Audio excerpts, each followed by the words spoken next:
Welcome back. Wally and Kim, good to see you. Hi, everyone. This is Joe Ritchie from Withum's Management Consulting Practice. I'm joined with Wally Merkis and Kim Gordon. And I think we're going to pick up from our first discussion where we were talking about software, take me to the cloud strategy.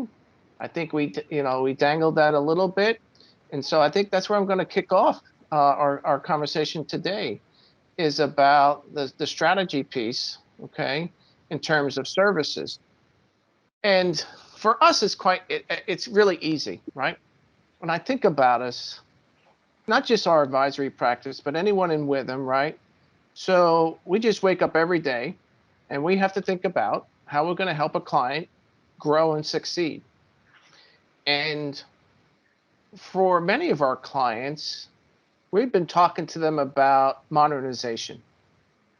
And I think even if you Google that word modernization, you're going to come up with quite a few variations. But for us, so I can set the table here, modernization, even before COVID, right? And COVID is just adding aspects to modernization. But think about today, where many of us still have to work remote, all right? And we need to do that in a secure workplace. Even though we're at home, we still need to make sure we're connected and that we're able to share information and continue to collaborate. What we did hear from clients is that collaboration, they're afraid that everyone being remote, it was going to suffer. But in today's world, there is a way to work remote and be secure and still keep collaboration high. And it's through software. And let's not forget, we have productivity. We all have those goals, right? To be as effective as possible, right? Gain those efficiencies, all right? And to us, that's modernization, just table stakes. But when we get into, Wally, when you start our, strategy assessments, right? I know you keep that remote, secure, collaboration and productivity in the back of your mind, but we're also staying focused on that client's key differentiators in the marketplace, what makes them special. Most clients have special source, right? If not all of them. So we need to be mindful of that. So why don't you take us through when you're going through that technology strategy service that we provide? Sure. I mean, to me, when we look at our technology strategy and our assessments, what we really try to do is go through a current state, future state, and come up with some element that the client is trying to solve for. And whether that be simply fixing a problem with a process, whether that be an entire systems roadmap, whatever we're trying to solve for, we use a very similar technique throughout our journey, which is current state, future state, X, if you will, and this roadmap or process improvement or operations improvement or solve for function not getting the information they need. All of those things would go into what we would do. So if I just break down each of those sections just a little bit, the current state, what's very important is that we understand what the key stakeholders are trying to solve for. We use a technique called customer journey, which is essentially internal and external customers, and it's the interactions, if you will, of their day-to-day functions that ultimately lead to what we pull together in our understanding for that current state. And as we go through and understand system landscape, all of the integration points, what are your pain points? We solve and understand those pain points through this customer journey, through the interactions of folks in a day-to-day element, and try to identify and investigate areas where there's bottlenecks or they don't have the right information in front of them to make a key decision. All of those elements go into our current state. And as we think to solve for all those things, we spend some time in there, we try to understand, but we try to think about how a modernized solution might solve for those areas. And we help our customers affectionately through the future state, which is all about alignment. The future state is now to take a desired outcome and a desired place that a customer wants to get to, And we work with them to understand where they are today from a maturity model and how they might get to where they want to go tomorrow, which does not mean we buy a new system and we're automatically there. It means we have to consider people, process, technology, and data. And we have to consider the maturity model of a client. And then we solve and define what goes into that future state, how we're going to do it. What are the elements that the customer needs to do? What is the products that they need to purchase from a systems point of view? But not only that, what are the people involved?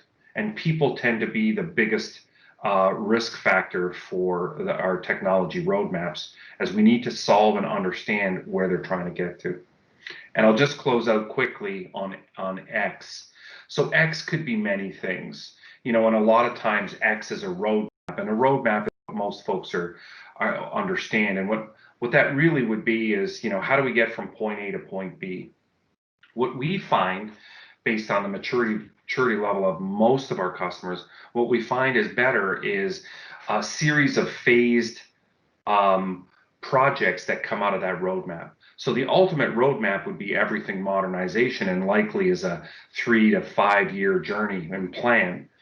But within that 3 to 5 years, there's multiple projects that make up a series of successful lives and functionality that can be deployed to the company. And I think that's really the difference as we start to tie back to what the key differentiators are. Understand how to modernize, and how our customers are now working more remote, more secure, and increasingly putting pressure on how we collaborate to increase productivity and operations. Thanks for that, Joe.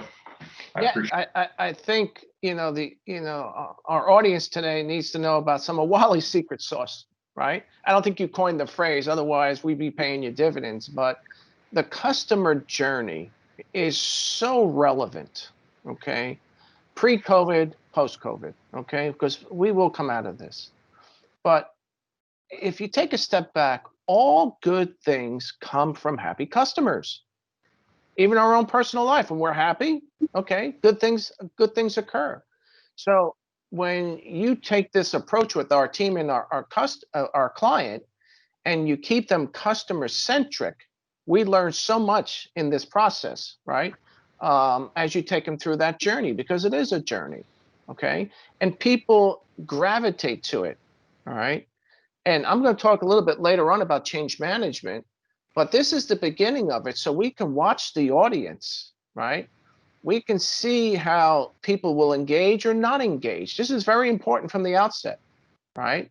And who never wants to be heard, right? So when you're there, people want you to understand what they have to go through, so in their day. So I think that's phenomenal, right? But again, that takes time. We don't try to boil the ocean. There's a phrase, there's a consulting phrase, right? We stay focused. We need to hear just enough, and you guys do a great job with that, and then we move on. And I love the whole idea of your parking lot in those meetings. Yeah. Why don't you describe that? I think, well, as we go through and understand, as we're working through the assessment parts and trying to get to a roadmap, a lot of times we're trying to solve for areas that are beyond the scope or are causing us to go down a rabbit hole. So we'll just simply use a parking lot technique, which is to park that information. Doesn't mean we walk away from it, but we park it for now so that we can get through some of the interactions.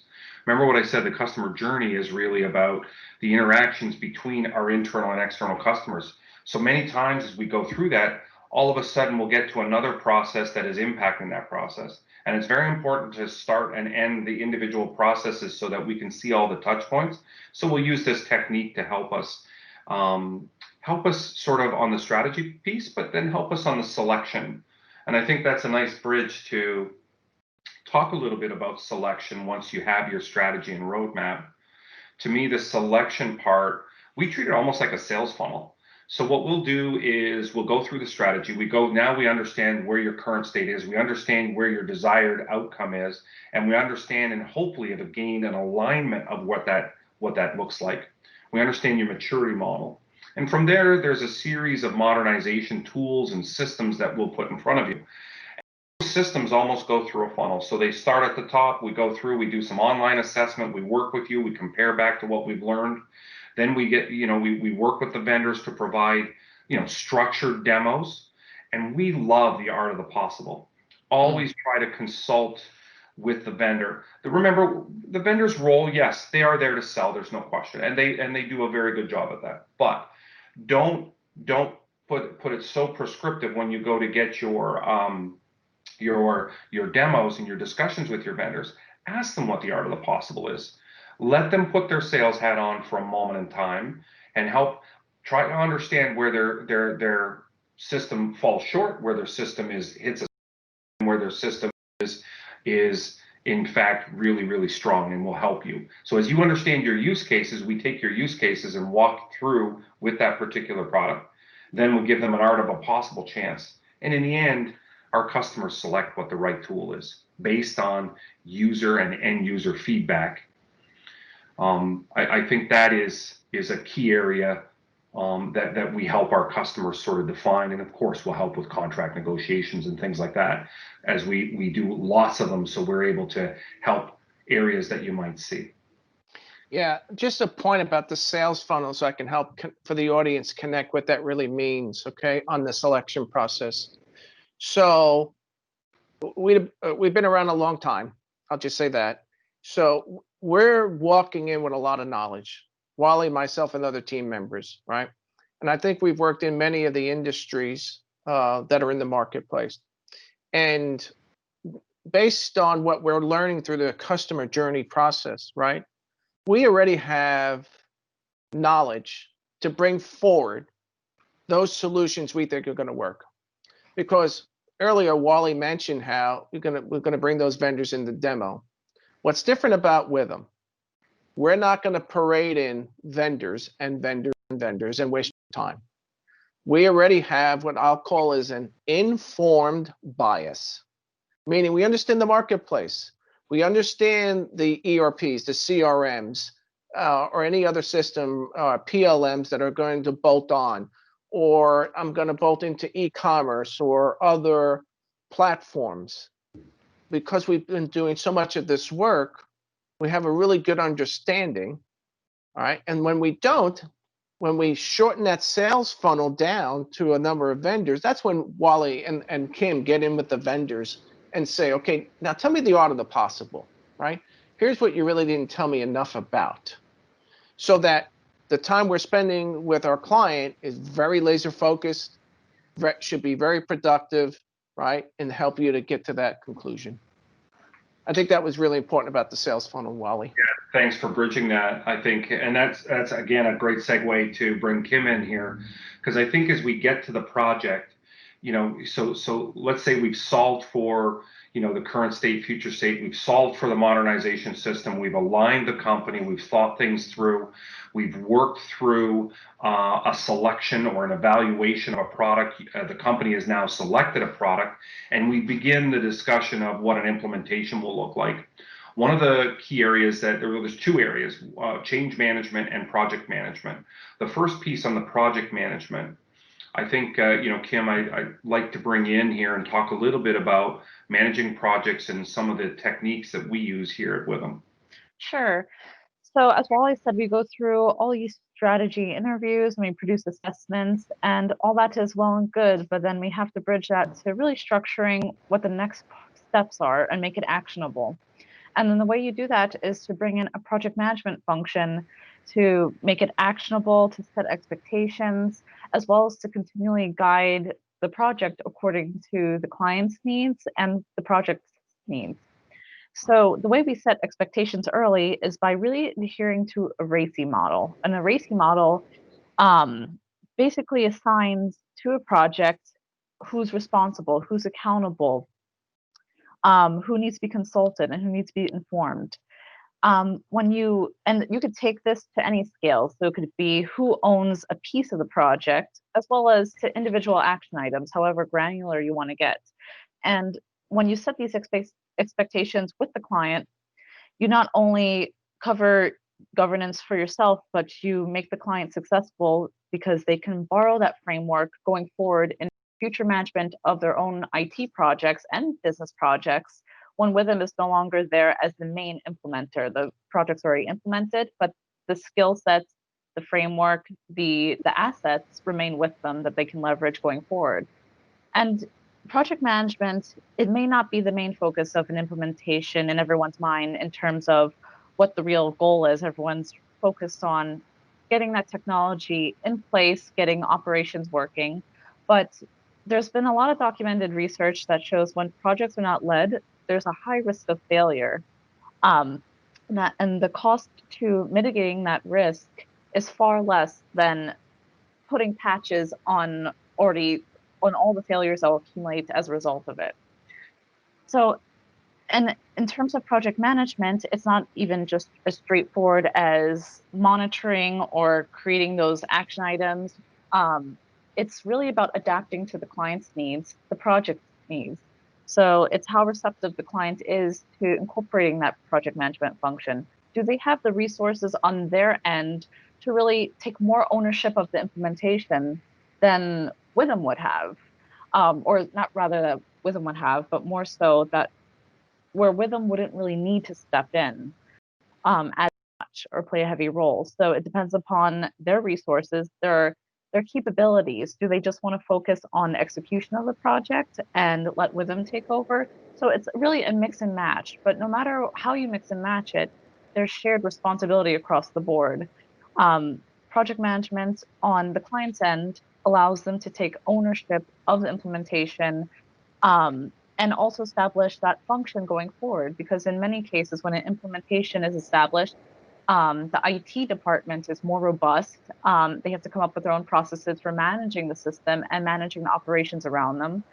And that project management piece is an essential part of producing the change management almost. And I think that's where, Joe, I think you can speak to how change management plays a role in the implementation. Yeah, absolutely. I mentioned about it earlier, but I just want to pick up on a couple of things you said there, Kim, about project management. Because if I'm listening to this, the person might be thinking, this is totally administrative. Why do I need this role? And you clearly said to them, look, if you don't plan for this, you don't lead this project, it's well documented. Your projects will fail. It will take longer, and you're going to spend more money. And those are three strikes, right? That can't work. And I want people to understand how valuable you are, right, as a project manager. There's an art to this, and there's this. Really manage the project, okay? You and your client shared project manager are keeping everyone together. Imagine what happens when you keep everyone together, okay? It's a very, very hard task, even in normal business operations. So that's an art that I have found, okay? And how you influence people, and I love that RACI model, right? Because for the most part, whoever's assigned to the project or not assigned to the project, they're going to know about the project, right? And that's my segue here into change management, right?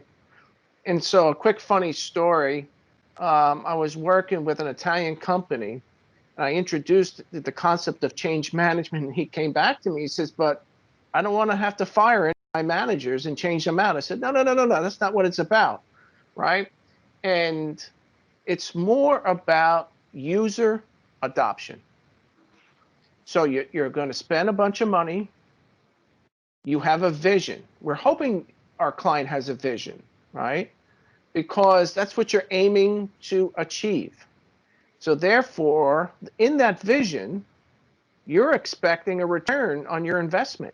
We sure hope you are, okay?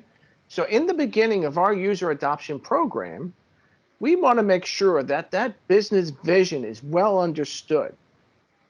Now, business incorporates everything from my perspective, right?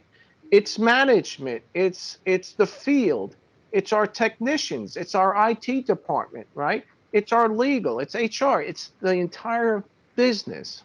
There's a vision as to why you're spending money. So the sooner that vision is understood, right, it is so powerful because you're going to use that to continue to check on yourselves. And this is what Withum does differently. I've seen, other consulting firms just say, okay, I'm going to do your communication. We're going to make sure we're going to train your people. We have checkpoints along the way as we implement about that vision. Are we still going to achieve those goals that are going to help us with the ROI? So that's one key thing, in our opinion, about user adoption. And of course, we're going to communicate, right? Of course, we're going to have different aspects of training. The other key thing here in user adoption that I have found to be empirical is what we call job impact analysis. Early on, I mentioned when Wally was going through his strategy, we're picking up and listening to how people do their job day in the life. So we're picking up on key aspects, and that's like a foundation. And as the client has chosen their system, now they're going to do things differently because this software is going to enable them to modernize. Okay. Now we have to pick up on those change elements. So in a job impact analysis, we go down to a person's job. And so you used to do it this way, using these tools. Now you're going to do it this way, using these tools.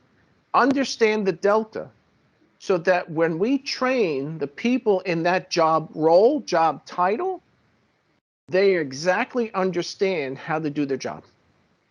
And this job impact analysis has helped to increase our user adoption on software projects and get that return on investment sooner than later. All right. And there's always governance as part of our user adoption program. Going back to Kim, she spends a lot of time with her client co-project manager because Withum does pride itself to make sure we're going to leave you in a far better place than when we first met, and you would pay us the best compliment by letting us go, self-sustain yourself, okay, and pick up the phone and call us when you need us in the future, okay? Versus consultants get a bad reputation hanging around, you're always going to be there. With our user adoption program, it's meant for us to leave, okay? We don't disappear, we just leave for a period of time to let you self-sustain. And I think when we put all this together with the project management, and we started with strategy, and we have our user adoption program, it makes for a really good outcome, I think. And that's what our clients are telling us. What do you think there, Wally and Kim? Did I miss anything there? Go ahead, Kim.